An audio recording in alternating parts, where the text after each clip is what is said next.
સરસ મજાનો આજે ઉત્તરાયણનો પર્વ છે, મકર સંક્રાંતિનો પર્વ છે અને પતંગ ચગાવવાનો આખો અલગ આનંદ હોય છે।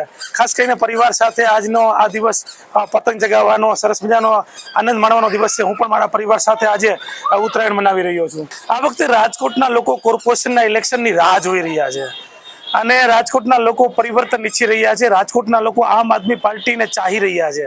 અમે લોકોના ઘરે ઘરે જઈ રહ્યા છીએ અને લોકોના સામાન્ય મુદ્દા હોય છે, રોડ, રસ્તા, પાણી, વીજળી, ગટર, શિક્ષણ, આરોગ્ય, આવા નાના નાના મુદ્દા જે લોકોના જે હૃદય સ્પર્શી હોય છે અને જીવનને લગતા હોય છે। તો આ મુદ્દા સાથે આમ આદમી પાર્ટી લડી રહી છે અને આ વખતે રાજકોટના લોકો એ આવનારી મ્યુનિસિપલ કોર્પોરેશનના ઇલેક્શનમાં રાહ જોઈને બેઠી છે કે ચૂંટણી આવે એટલી વાર છે। આ વખતે આમ આદમી પાર્ટીના લોકોને જીતાડવા છે અને બદલાવ લાવવો છે અને સામાન્ય લોકોની સરકાર બનાવી છે। સાચી વાત છે, કારણ કે વિસાવદરના ઇલેક્શન જેવી રીતે આમ આદમી પાર્ટીના ગોપાલભાઈ ઇટાલિયા જીતા ત્યાર પછી ભાજપ રઘવાઈ થઈ છે।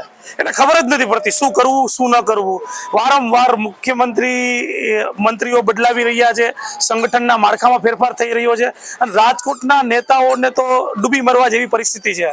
શું મળ્યું રાજકોટને? કંઈ જ નહીં।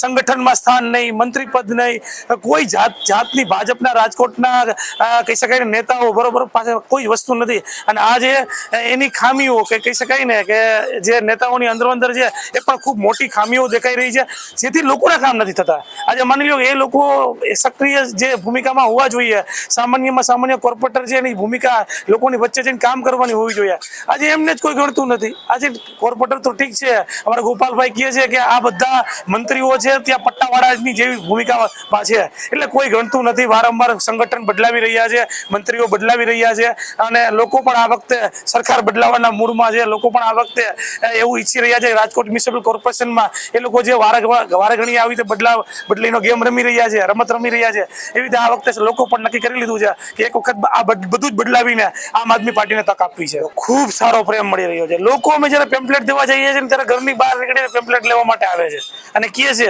કે આ વખતે તો હાવાણાને જ મત દેવો છે, આ વખતે તો આમ આદમી પાર્ટીના નેતાને જ ચૂંટવા છે, તમારી જ રાહ છે। અમે જયારે ગોપાલભાઈ ઇટાલિયા, ઈશુદાનભાઈ ગઢવી અને મનોજભાઈ સોરઠિયા અને હેમંતભાઈ ખવાની અમારી 17 તારીખે રાજકોટમાં વિશાળ જનસભા છે, તો એમનું આમંત્રણ દેવા માટે જતા હોઈએ છીએ ને ત્યારે લોકો અમને કહે છે કે લાવો તમે ઈશુદાનભાઈને, લાવો તમે ગોપાલભાઈને, મનોજભાઈને, હેમંતભાઈને, અમારે એમને સાંભળવા છે। હમણાં 17 તારીખે કોઠારિયા વિસ્તારની જે સભા છે, 2-3 દિવસ પછીની સભા આપ જોજો, તેમાં વિશાળ લોકો હાજર રહેવાના છે અને આમ આદમી પાર્ટીના નેતાઓને ખૂબ પ્રેમ આપવાના છે।